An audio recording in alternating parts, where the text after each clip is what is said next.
ఒక వ్యక్తిని ఈ విధంగా ఆయన సూపర్ పవరో లేకపోతే కాకి బట్టలు వేసుకున్నటువంటి తెలుగుదేశం కార్యకర్తో లేక కాకి బట్టలు వేసుకున్న తెలుగుదేశం గూండానో ఆయన నాకు తెలీదు.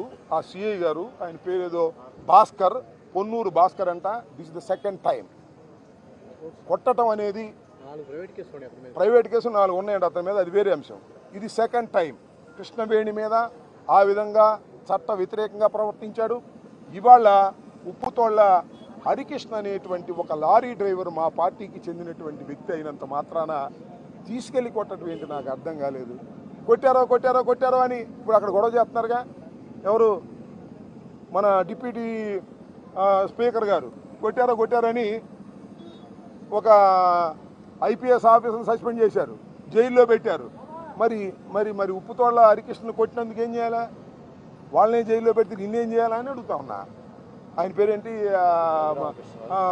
కాదు మన భాస్కర్ అనే ఆయన. ఏంటిది? నీ కాకి బట్టలు వేసుకుంటే, నీకు లాఠీ ఉంటే, నీకు తుపాకీ ఉంటే నువ్వు రౌడీ అయిపోతావా? తెలుగుదేశం పార్టీ వాళ్ళు నీకు చెప్తే నువ్వు మా కార్యకర్తలు కొట్టేస్తావా? కొడితే మేము చూస్తూ ఊరుకోవాలా? మేము అధికారం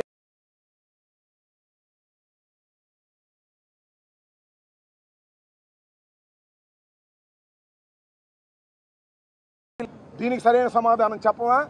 ఏమయ్యా భాస్కర్, ఏంటి నీ ఉద్దేశం ఏంటి? ఇది చాలా అన్యాయమైనటువంటి అంశం. ఉప్పుతోళ్ల హరికృష్ణని మీరు ఎన్ని కేసులన్నా పెట్టుకోండి. 307 పెట్టారు. ఎవరిని కొట్టాడా? ఎవరిని హాస్పిటల్లో ఉన్నారా?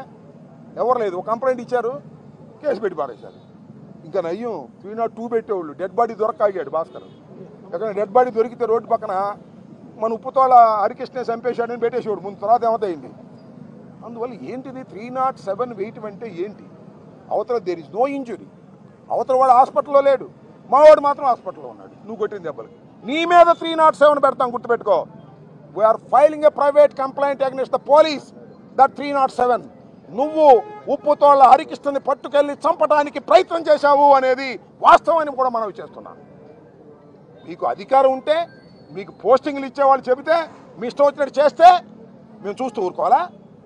ఎంత దుర్మార్గం ఇది! నువ్వు మర్డర్ కేసు పెట్టుకుంటావో, అటెంప్ట్ మర్డర్ పెట్టుకుంటావో, లేకపోతే ఇంకో కేసు పెట్టుకుంటావో, నీ ఇష్టం పెట్టుకో. కోర్టులో మేము తేల్చుకుంటామని మనం చేస్తున్నాం. కానీ మ్యాన్ హ్యాండిల్ చేయటం, హెరాస్ చేయటం, బీట్ చేయటం, కొట్టడం, ఒక ముద్దాయిని మీరు కొట్టడం ఎంతవరకు ధర్మం అనేది ఇక్కడ ఆలోచించుకోవాలి పోలీస్ డిపార్ట్మెంట్. టోటల్గా మనం చేస్తున్నాం.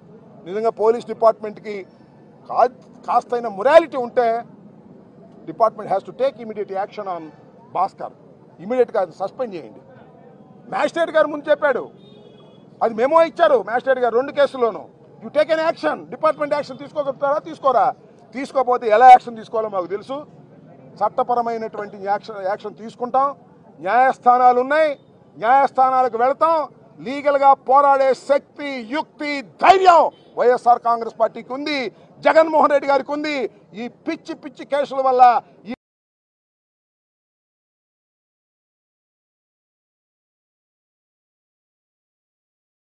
మేము చూసుకుంటాం. వ్యవహారం అంతా కూడా లీగల్గా కావాల్సిన అన్ని వ్యవహారాలు మేము చూసుకుంటాం. ఇది జగన్మోహన్ రెడ్డి గారు చెప్పిరమ్మని మమ్మల్ని పంపించారని కూడా ఈ సందర్భంగా నేను చెప్పదలుచుకున్నాను.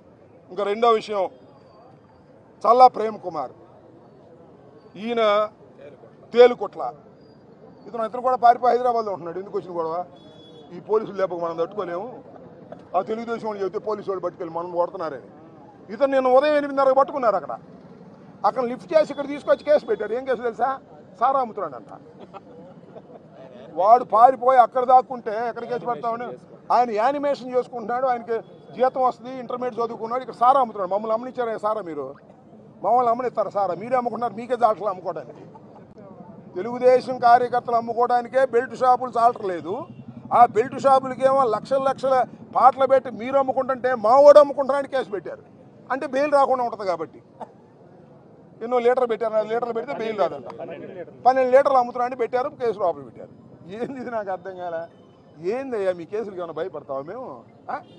ఇవాళ కాబట్టి రేపు కాబట్టి ఎల్లుండి బెయిల్ రాదా? శాశ్వతంగా లోపలే ఉంటారా? ఏంటిది? ఈ రకమైన దారుణానికి పోలీసులు ప్రవర్తించడం దుర్మార్గం. పోలీసులు అంటే నేను అందరూ అంటలేదు కదా. ఇలాంటి భాస్కర్ లాంటి తలబిరుసు సిఐల గురించి చెప్తున్నా. ఇలాంటి వాళ్ళు ఉన్నారు కొన్ని చోట్ల. ఇక్కడ చూశాను. మొన్న వాసు అని ఒక ఆయన ఇట్లాగే ఒక ఆమె మీద 307 పెట్టాడు. ఇట్లాగే ఏమీ లేదు పెట్టారు. ఇట్లా కొంతమంది సిఐలు అక్కడ చిలకూరుపేటలో ఉన్నాడు, ఆయన పేరేంటే సుబ్బరాయుడు. ఈ ముగ్గురికి ఓవర్ యాక్షన్ అయిపోయింది. మరి పోస్టింగ్లు సరిపోయిందా? పోస్టింగ్లతో అయిపోద్దా మీకు?